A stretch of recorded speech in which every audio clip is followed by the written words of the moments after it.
On this episode on Cup of Joe, we reveal our predictions for the new year where we discuss traits and agronomics looking into 2019. And don't forget to join us this coming Friday, January 4th for the crop fair in Burlington, Iowa at the Comfort Suites. Welcome to Cup of Joe, episode number 9. You know, 2019 is just around the corner, so we thought today we would focus on what we think 2019 is going to bring. But before we go into that, I want to remind our customers that January 15th is the next cutoff date for the next cash discount from Mershman Seeds. And also, if you order by January 15th, you qualify for free replant. So a very important date. You know, I always tell our customers, there's only one reason why you don't buy seed early. You want to pay more. At Mershman Seeds, time and money are interchangeable, so if you can make your order earlier, you're going to definitely pay a lot less. So with that, I'll start the discussion out about what 2019 is going to bring. First of all, LibertyLink GT27 has been nominated by Farm Journal's Ag Pro as one of the top 10 new products of the year. In fact, voting is going on right now until January 1st, so we'll see if it ends up being the number one product.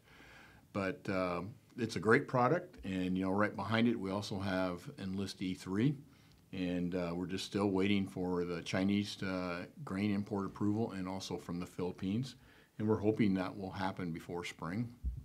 We're also confident and hoping that we'll have a label for Elite 27, the HPPD herbicide that will be the pre-emerge for LibertyLink GT27s, and that looks like that comment period should start very soon. And once that happens, we'll be able to make a prediction on when that's going to be available. But these are the two big things, in my opinion, that are going to change farmers' buying patterns when it comes to soybean traits for 2019. As you know, there's a lot of baggage associated with the Roundup Ready 2 Extend program with the dicamba off-target movement. And there's not a weed scientist out there that I've met, anyhow, that doesn't think that it's going to be a big problem this year. And it's mainly because of temperature inversions and various things. And, of course, if you're an applicator, your world is really complex because of the additional rules that are in place with the 57-foot border with endangered species. And I just think my prediction, and we'll see what the rest of the panel thinks here, that 2019 will be the peak year for sales of Roundup Ready 2 Extend, and then we're going to see the market move very quickly towards these new traits, which will be fully approved in 2019 for 2020, giving farmers more options and safer options and better options. I should say better options and new choices. So what do you think, Tommy? I agree, Joe. I think 2019 is going to be full of especially if we get these approvals with the GT27s and the E3 soybeans. It's going to be soybeans that are easier to use. You can tank mix with the GT27s with glyphosate and glufosinate. It's just, like you said, easier to use. You're not having to worry about off-target movement as far as volatility when that comes to the Extend soybeans. And I understand farmers, they do have the Extend soybean system in their cropping plan for a reason, and I understand that. I just, like you said, 2019, I think it's going to be the year of easier use as far as soybeans comes. Yeah, and 2019 is going to bring out another aspect that's been something that farmers have not totally understood too, and that's the yield aspect.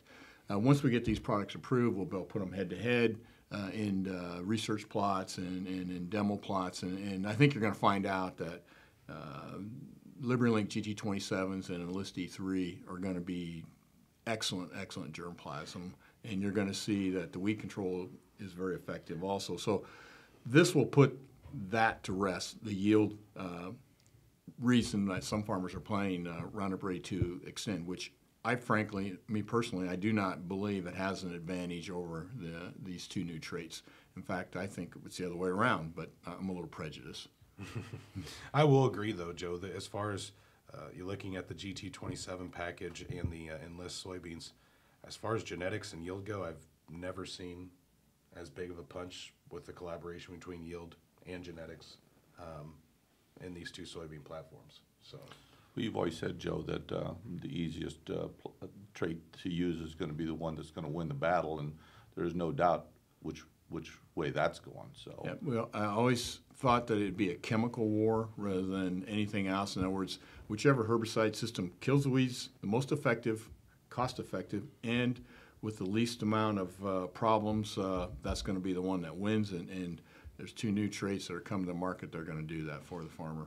And if you want to think about that, Joe, we kind of are in a chemical a war as far as the extent goes, just because it's the only thing that some farmers are using just to plant to protect themselves. So if you want to, you can kind of compare that. And Sure. It's nice that there's light at the end of the tunnel with these two new traits to kind of come and change the status quo, so to speak. Ben, what do you think about 2019? What are things that you're worried about as an agronomist? Well, I think that just like every other year, next year is going to be completely different than this year. I think as a whole, the Corn Belt has a lot more water. We have a lot more available water for coming into spring.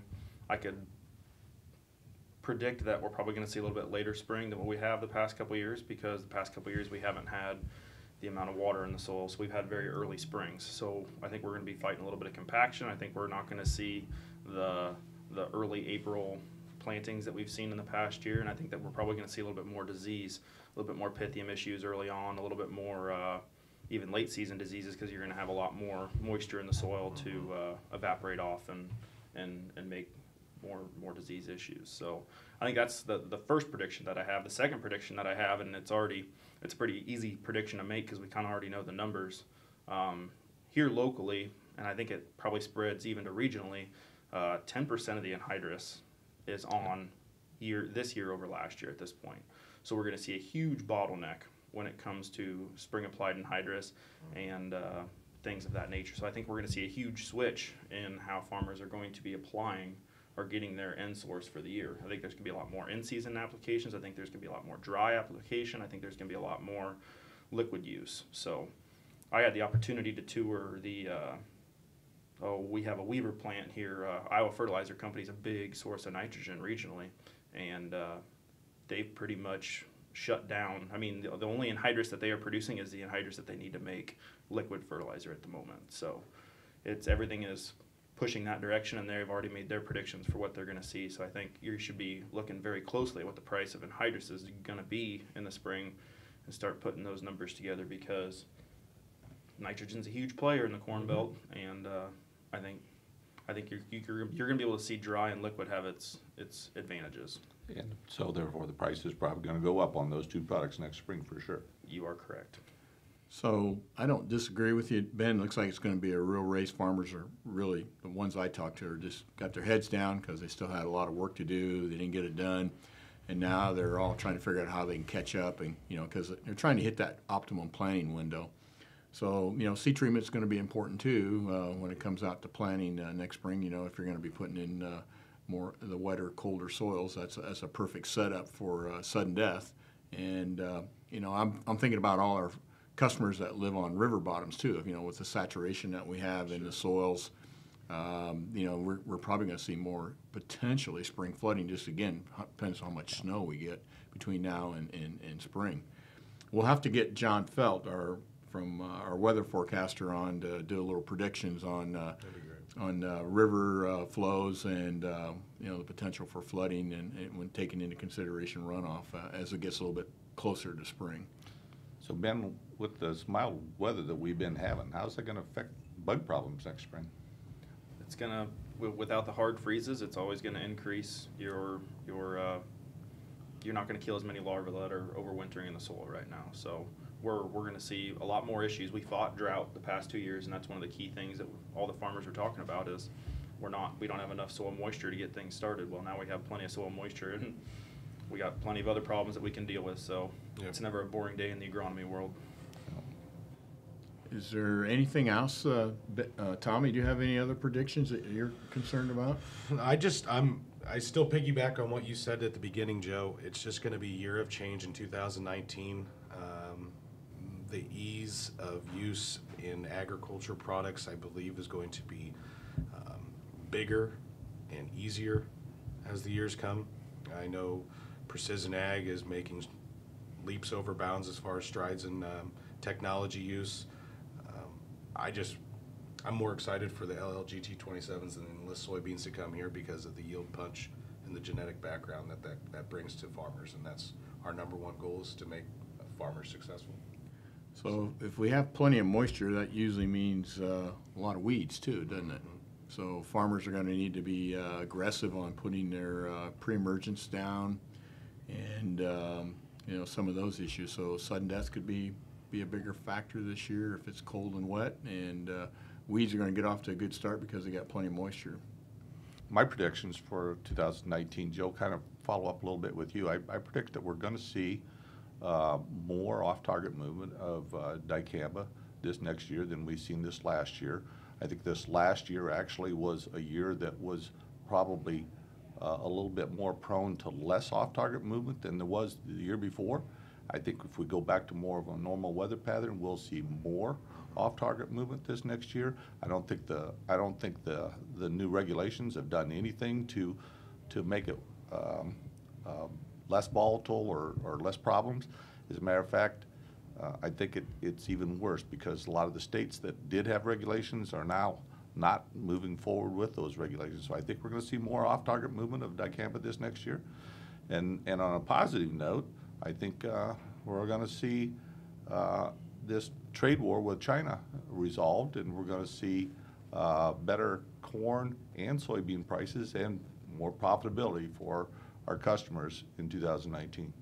You got a good point there, Turk. If we do, and like Ben says too, we got all this saturated soil. We're going to have a late spring. So if we have a late spring, in other words, because we have so much to get done before we can plant, that means those applications of dicamba are going to be in potentially warmer conditions too, which kind of looks like to me is encouraging more off-target movement with volatilization through temperature inversions.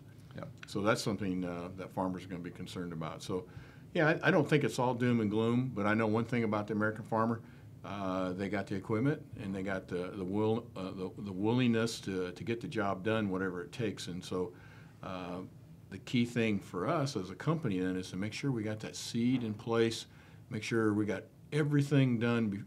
So when the farmer hits it, he doesn't have to look back or worry about not having a seed. And that's one of the things we've done this year. Is we've accelerated our shipping this year just to get ahead of the potential race, because we know farmers, hey, if the ground's fit April 15th or April 1st, they're going to plant. They're going to plant something. And the seed's got to be there before they plant. I've not ever seen a farmer plant without the seed, Turk. Yep, they usually has they usually one of wait the requirements. They usually wait for the seed. And so that's one of the things as a company, what we're doing is pushing harder to get delivery of our seed. Our dealers are doing a great job taking seed early to get everything in position for a fast-paced spring if that's what happens. But we just don't know. Yeah. Seed treatments, seed treatments, seed treatments. That's the number one thing I can stress for this coming year. So don't get stuck with untreated seed and leave yourself to risk for any other pests and everything, diseases that come along with that. Well, just to kind of summarize, we're concerned about the lack of field work and fertilizer application this fall, which is going to impact next spring's ability to, number one, to get it done, and also, the product that they may use or may not use. It may be too wet to apply anhydrous. We don't know. We're also concerned about rivers flooding, potentially with saturated soils right now, so that could delay bottom planting. The delay in planting could also increase volatilization of dicamba if temperatures are warm during that first 45 days when they have to put it on. And insects with a mild winter are going to be out there again this year.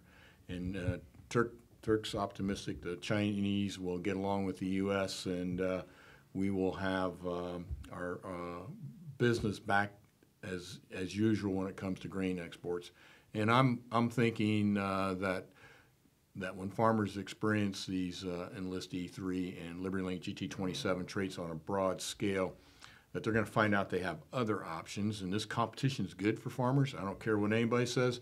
When you have three choices in the marketplace when it comes to traits, that's going to be us fighting over that business for the farmer, and that's going to be good for them. Yep. And also that's going to give them some easier options, and the applicators are going to be probably some of the ones leading the charge to go to these traits, so they don't have to worry about the liability. And hey, all of us have seen what's going on right now when it comes to class action lawsuits against dicamba, and who's all going to be affected. Well, I know how attorneys work. They basically put the net out to get the biggest fish, and they catch a lot of small fish along the way, which could include farmers, applicators, seed companies, chemical companies, and of course trait manufacturers. So those are the folks that are all going to be involved, whether you like it or not. That's kind of become more mainstream since the Syngenta lawsuit on the export trait. Yep. And I think that, like you said, Joe, the liability umbrella is going to be so large, especially from the farmer standpoint all the way to the seed owner, the seed company owner, as far as liability with the dicamba situation. I know I was at a meeting last week that we got done with our meeting, and there was a group of lawyers that came in right after that were actually meeting for what you exactly had just talked about, was liability umbrella with basically the guy that put the seed in the planter, to the guy that delivered you the seed, to the guy that produced the seed, all the way up to the ownership of the seed company. So there's 2 lawsuits going on right now, and it's just only going to get bigger. And like I said, it's kind of nice to watch from the sidelines on this one. Well, I'm not happy about it for our industry. It's Sure. not a good thing at all. But unfortunately, it's the norm for the situation that we're in right now. So, anything else to add to this week's episode? Joe, don't forget about January 4th, the Iowa State Crop Fair Advantage at Burlington Comfort Inn and Suites. That starts, I believe, at 8 a.m. Turk? That's correct. Yep. Okay, so a lot of good speakers coming from there. Chad Hart will be there, Elwyn Taylor, and the rest of the Iowa State crew to bring all the new information to help you in 2019.